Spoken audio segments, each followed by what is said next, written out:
Bonjour, dans le tutoriel d'aujourd'hui, on va apprendre à se servir du réseau social Pinterest au sein de l'école. Alors pour commencer, nous allons nous inscrire sur ce réseau social. Pour cela, c'est pas très compliqué. Vous allez sur un moteur de recherche, vous tapez Pinterest, voilà, et vous n'avez plus ensuite qu'à aller sur le réseau social en question. Alors une fois que vous arrivez sur la page d'accueil, vous avez deux possibilités qui s'offrent à vous, soit celle de vous connecter en passant par le petit rectangle que vous avez ici en bas à gauche, ou soit de vous inscrire. Alors pour vous inscrire, deux solutions, soit vous inscrire par le biais de votre compte Facebook, soit vous inscrire par le biais de votre email.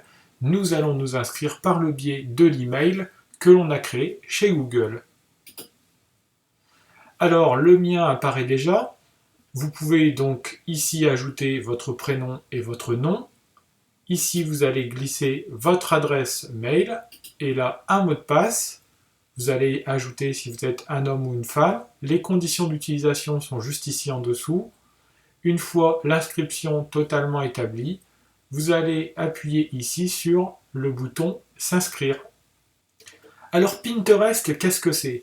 Pinterest est un réseau social qui va permettre de créer une multitude de tableaux dans lesquels vous allez pouvoir y ajouter ce que l'on appelle des épingles, matérialisées souvent par des visuels, comme vous pouvez le voir ici. Voitures, bandes dessinées, personnages, objets technologiques, vous pouvez tout ajouter au sein de Pinterest et bien entendu, on va pouvoir aussi y ajouter des tableaux qui ont des rapports avec les cours sur lesquels nous sommes en train de travailler. Nous allons donc créer notre premier tableau. Alors ce tableau, on va l'intituler Humanisme et Renaissance, du nom d'une séquence en histoire. Alors pour créer un tableau, ce n'est pas très compliqué, vous allez tout en haut à droite, vous voyez ici un petit plus, vous allez cliquer dessus. D'ici, vous allez pouvoir ajouter une épingle ou vous allez pouvoir créer un tableau. Je vais commencer donc par la création du tableau, que je vais intituler donc Humanisme et Renaissance. Je vais pouvoir décrire ce tableau, par exemple, tableau en rapport avec le cours Humanisme et Renaissance, tout simplement. Je vais pouvoir aussi le catégoriser. Ici, je vais choisir par exemple la catégorie éducation. Je peux aussi géolocaliser les petites épingles que je vais ajouter à mon tableau, on en reparlera un peu plus loin, ou je peux aussi le garder secret ou le rendre public. On vous conseillera bien entendu de le rendre public pour que le tableau que vous allez créer puisse servir au plus grand nombre. On peut aussi travailler en collaboration. Pour pouvoir effectuer un travail en collaboration, il faudra ajouter ici les adresses mail de toutes les personnes qui vont pouvoir ajouter des épingles sur votre tableau. Maintenant, je n'ai plus qu'à me lancer dans la création. Une fois mon tableau créé, je vais tomber donc sur cette page. Sur cette page, je vais voir apparaître ici mes tableaux publics, ici en bas mes tableaux privés. J'ai le nombre de tableaux qui apparaît, le nombre d'épingles, le nombre d'épingles que j'ai aimées, le nombre d'abonnés à mes tableaux ou le nombre d'abonnements. Alors je vais maintenant rajouter des éléments dans mon tableau. Alors pour ce faire, c'est très simple. J'ai cliqué dessus, on me donne une carte du monde, je vais maintenant rajouter une épingle.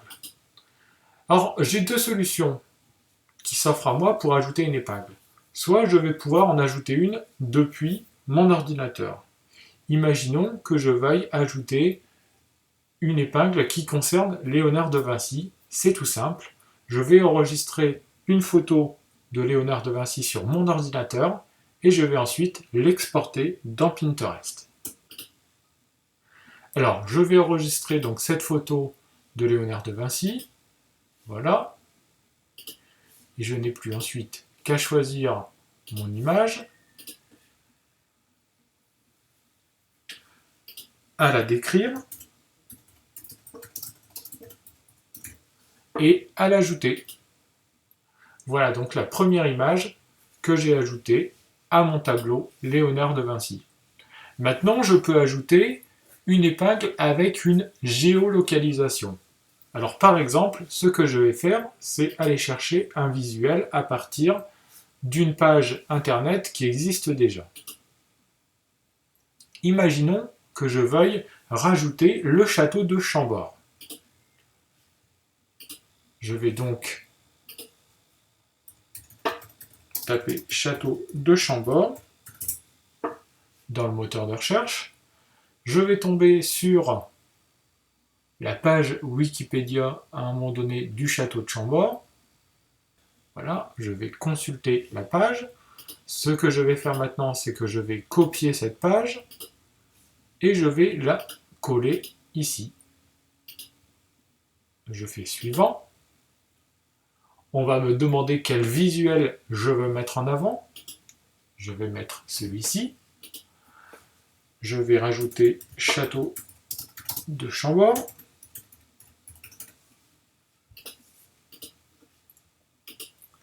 Je vais accrocher mon épingle.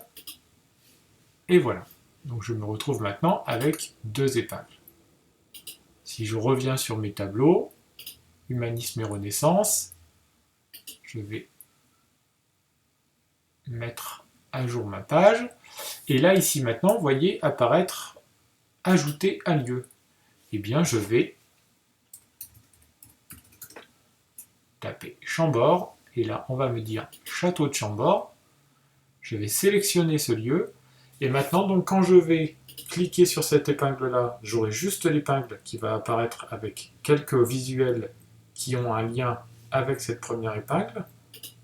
Si je sélectionne château de Chambord, j'ai aussi le lieu géographique qui va donc apparaître juste en dessous. Donc voilà comment je vais réussir à géolocaliser mes épingles. Vous voyez, si je clique sur la carte avec château de Chambord, mon image apparaît parfaitement géolocalisée. Donc le gros avantage, c'est que je vais pouvoir créer des tableaux qui ont des rapports directs avec mes cours et que je vais aussi pouvoir géolocaliser les lieux des épingles qui m'intéressent.